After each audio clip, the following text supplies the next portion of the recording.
क्या प्रियंका गांधी नरेंद्र मोदी के खिलाफ बनारस से चुनाव लड़ सकती हैं? अगर ऐसा हुआ तो नतीजा क्या होगा ये सबको पता है। कांग्रेस को भी पता है, राहुल, प्रियंका, सोनिया, खरगे को भी पता है। फिर भी कांग्रेस के सबसे बड़े फोरम में कल 70 नेताओं ने इस आइडिया पर माथापच्ची कर डाली। वैसे ही आइडिया भी किसी कांग्रेसी नेता का नहीं था, आइडिया ममता बनर्जी का था। खरगे का नाम उछालकर ममता राहुल गांधी का पत्ता पहले ही काट चुकी हैं और अब मोदी के खिलाफ प्रियंका को उतारकर क्या वो प्रियंका गांधी का पॉलिटिकल करियर भी खत्म करना चाहती हैं? ममता बनर्जी ऐसा सोच समझ में कर रही हैं या ऐसे क्यों सोच रही हैं? गांधी परिवार ये क्यों करना चाहता है वो समझ में नहीं आता। रिपोर्ट में देखिए, आपको कुछ कुछ समझ में जरूर आएगा। नमः पार्वती पते हर हर महादेव। क्या काशी की लड़ाई नरेंद्र मोदी बनाम प्रियंका गांधी होने जा रही है? पीएम कैंडिडेट राहुल गांधी नहीं, खड़गे हों, मोदी के खिलाफ प्रियंका गांधी लड़े। दीदी ऐसा क्यों कह रही हैं? प्रियंका गांधी अगर सच में काशी से चुनाव लड़ती हैं तो क्या होगा? दीदी कांग्रेस को लेकर इतनी राय क्यों दे रही हैं? दीदी को क्यों लगता है कि प्रियंका को मोदी के खिलाफ बनारस से लड़ना चाहिए? दीदी की नीति और नीयत क्या है, ये बताएंगे। लेकिन पहले जिनके खिलाफ प्रियंका गांधी को काशी से उतारने का ममता बनर्जी प्रपोजल दे रही हैं, क्या वाकई मोदी को प्रियंका टक्कर दे सकती हैं? क्या कांग्रेस की इतनी काशी में पकड़ है जो मोदी को मात दे सके? समझने के लिए पहले कुछ आंकड़े देख लेते हैं। 2014 में जब मोदी पहली बार काशी से चुनाव लड़े थे तो सामने उनके केजरीवाल थे और कांग्रेस के मौजूदा यूपी के अध्यक्ष अजय राय। लेकिन हुआ क्या था? नरेंद्र मोदी को 5,81,022 वोट मिले थे। उनका वोट शेयर था 56.37%, जबकि केजरीवाल को 2,09,228 वोट मिले। इनका वोट शेयर था मात्र 20.30%। कांग्रेस के अजय राय को सिर्फ 75,614 वोट मिले थे। इनका वोट शेयर सिर्फ 7.34% था। केजरीवाल से मोदी के वोट का अंतर 36.07% था। वहीं कांग्रेस के अजय राय से वोट का अंतर 49.03% था। उसी तरह 2019 के लोकसभा चुनाव का भी डेटा देख लीजिए। नरेंद्र मोदी 6,74,664 वोट पाए थे। वोट शेयर था 63.62%। उनके सामने दूसरे नंबर पर समाजवादी पार्टी की शालिनी यादव थी। उनको 1,95,159 वोट मिले थे। इनका वोट शेयर था 18.40%। 2019 में भी कांग्रेस के अजय राय तीसरे नंबर पर थे। इनको वोट मिला था 1,52,548। कुल वोट शेयर था 14.38%। नरेंद्र मोदी और समाजवादी पार्टी की शालिनी यादव से वोट का अंतर 45.22% का था, जबकि अजय राय से वोट का अंतर 49.24%। मान लीजिए इंडिया अलायंस का गठबंधन हो भी जाता है तो भी समाजवादी पार्टी और कांग्रेस का वोट मिलाकर भी मोदी के करीब नहीं पहुंचता। मतलब साफ है, मोदी का ग्राफ काशी में घटता नहीं है, बढ़ता है। काशी के लोगों के इस जोश ने सर्दी के इस मौसम में भी गर्मी बढ़ा दी है। का कहल जाला बनारस में, जिया रजा बनारस।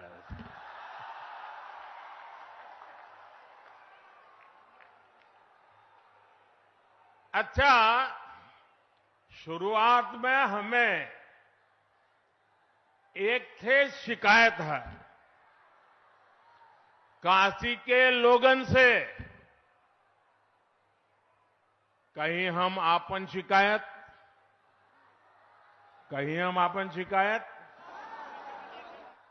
ए साल हम देव दीपावली पर यहां ना रहेला और ऐदा पारी देव दीपावली पर काशी के लोग सब मिलकर रिकॉर्ड तोड़ देलन।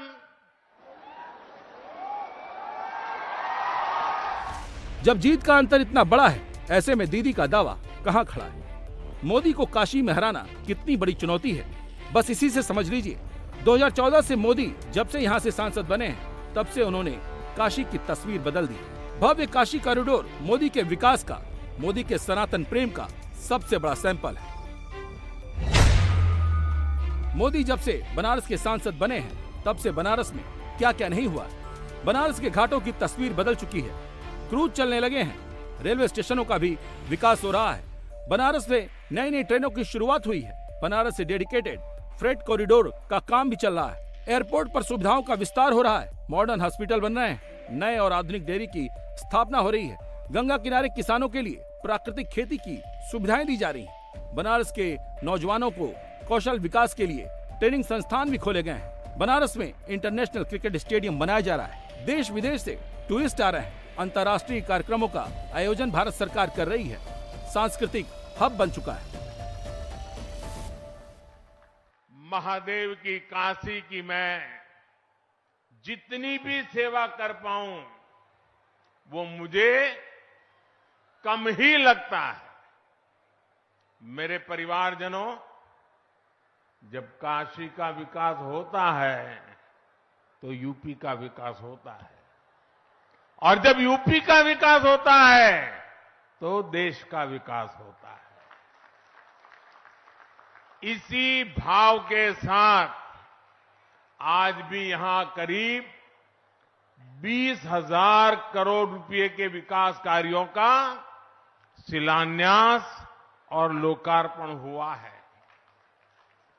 बनारस के गांवों में पीने के पानी की सप्लाई हो, बीएचयू ट्रॉमा सेंटर में क्रिटिकल केयर यूनिट हो, सड़क, बिजली, गंगा घाट, रेलवे, एयरपोर्ट, सौर ऊर्जा और पेट्रोलियम जैसे अनेक क्षेत्रों से जुड़े प्रोजेक्ट हो, ये इस क्षेत्र के विकास की गति को और तेज करेंगे। अब जब काशी का वोटर वोट देने जाएगा तो किस आधार पर प्रियंका गांधी को वोट करेगा? क्योंकि मोदी ने इतना बनारस में कर दिया है कि सबकी जुबान पर सिर्फ मोदी मोदी है। नमः पार्वती पते हर हर महादेव। जितनी बार भी चर्चा हो रही थी, चर्चा जितनी बार भी हो, लेकिन मोदी जी के आगे कोई नहीं जीतने वाला है। चाहे वो प्रियंका गांधी हो, चाहे वो राहुल गांधी हो, चाहे उनकी मां सोनिया गांधी हो, लेकिन जीतेंगे तो मोदी जी ही, और मोदी जी ही हमारे बनारस के सांसद। हमारे काशी के प्रधानमंत्री क्या, हमारे देश के प्रधानमंत्री मोदी ही बनेंगे, क्योंकि मोदी जी जैसा नेक आदमी कोई आज तक दिखाई नहीं है। 50 साल से कांग्रेस थी ना, चला तो रही थी, क्या चलाया उन्होंने, क्या करके दिखाया? आज जनता जान रही है कि बनारस कितने आगे चला गया है। चुनावी मुकाबला हमें नहीं लगता कि मोदी जी के आगे उनका कोई मुकाबला है, क्योंकि मोदी जी ने कहीं कोई बात ही नहीं छोड़ी है कि जिस मुद्दे को लेकर वाराणसी पे वो चुनाव लड़ेंगे। मोदी जी ने विकास की बात की तो वाराणसी में उन्होंने विकास किया और सफलपूर्वक सारे चीज को जो वादा किया उन्होंने किया है। तो मुझे नहीं लगता कि प्रियंका गांधी को इस तरह से उनको कोई मुद्दा मिलेगा कि जिस पर वो चुनाव लड़ेंगे। विकास के माने कुछ कहा ही नहीं जा सकता। जितना उन्होंने विकास किया बनारस का, शायद आप 2014 पहले आए होते और अब आते तो बनारस को पहचान नहीं पाते। बनारस इतना बदल गया है। यहाँ पर सफाई, लाइट व्यवस्था, सारी व्यवस्थाएं, शासन प्रशासन इतना दुरुस्त हो चुका है कि इस समय छिनैती, चोरी, बदमाशी, मर्डर ये सब करने में चोर डर रहे हैं कि करेंगे तो हम बच नहीं पाएंगे। अगर प्रियंका काशी से चुनाव लड़ती तो काशी पूछेगी कि प्रियंका या कांग्रेस ने पिछले 10 साल में बनारस में किया क्या? क्योंकि प्रियंका गांधी को जब यूपी की जिम्मेदारी दी गई तो सफलता से ज्यादा असफलता उनके खाते में। प्रियंका गांधी ने 2019 के चुनाव में क्या क्या नहीं किया? मोटर बोट से गंगा जमुनी तहजीब यात्रा निकाली, मंदिर मंदिर में पूजा की, गरीब, किसान, युवाओं, महिलाओं से डिस्कशन किया। मोदी योगी सरकार को जमकर कोसा, लेकिन जनता का नहीं जीत पाई भरोसा। 2019 में जब यूपी प्रभारी बनाई गई तो लोकसभा सीटों की संख्या 2 से घटकर 1 हो गई। राहुल गांधी बतौर कांग्रेस अध्यक्ष अमेठी से चुनाव हार गए। 2022 का विधानसभा चुनाव भी कांग्रेस 7 से घटकर 2 सीट पर आ गई। 2022 विधानसभा चुनाव में कांग्रेस के खराब प्रदर्शन के बाद से प्रियंका केवल एक बार यूपी कांग्रेस के दफ्तर आई हैं। लोकसभा चुनाव सिर पर है, प्रियंका और कांग्रेस की यूपी को लेकर क्या तैयारी है? मुश्किल यही नहीं है प्रियंका की सुरक्षा और उनकी टीम की वजह से कार्यकर्ताओं से मुलाकात भी आसान नहीं रहती। क्या इसीलिए काशी के लोग वोट कर दें कि वो गांधी परिवार से आती हैं और सोनिया राजीव गांधी की बेटी हैं?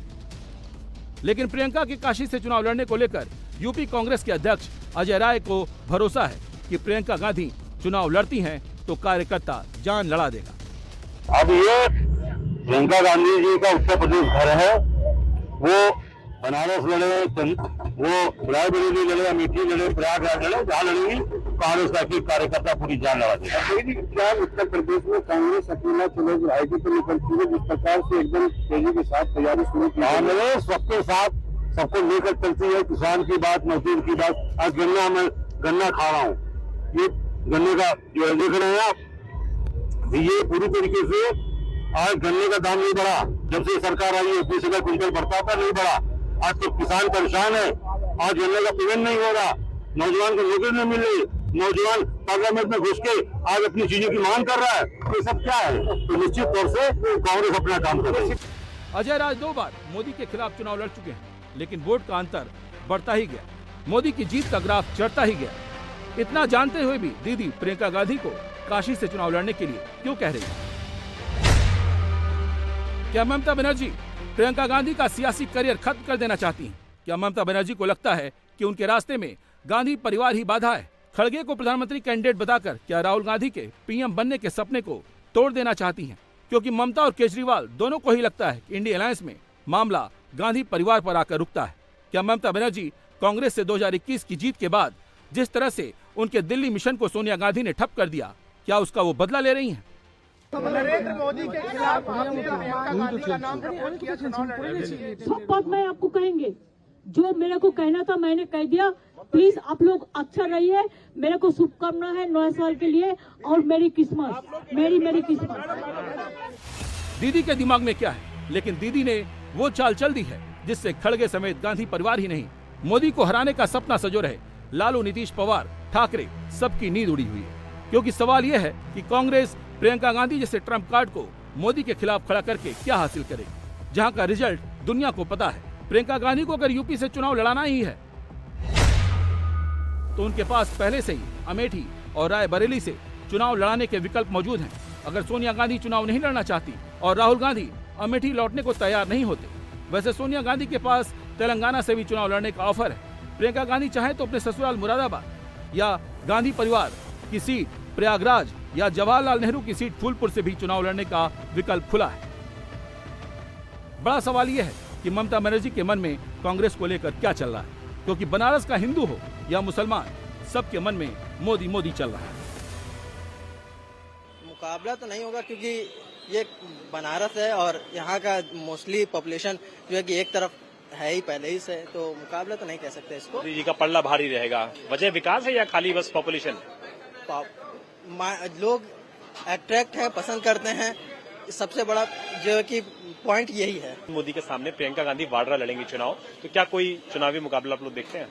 चुनावी मुकाबला पहले तो ये काशी है, काशी में सिर्फ प्रधानमंत्री का ही बोल है, यहाँ पर उनका यही चलेगा। तो क्या कोई चुनावी मुकाबला हो पाएगा आपको लगता है? मौजूदा हालात देख तो लगता है कि हो भी सकता है, बाकी किसी को कमतर नहीं आंकना चाहिए।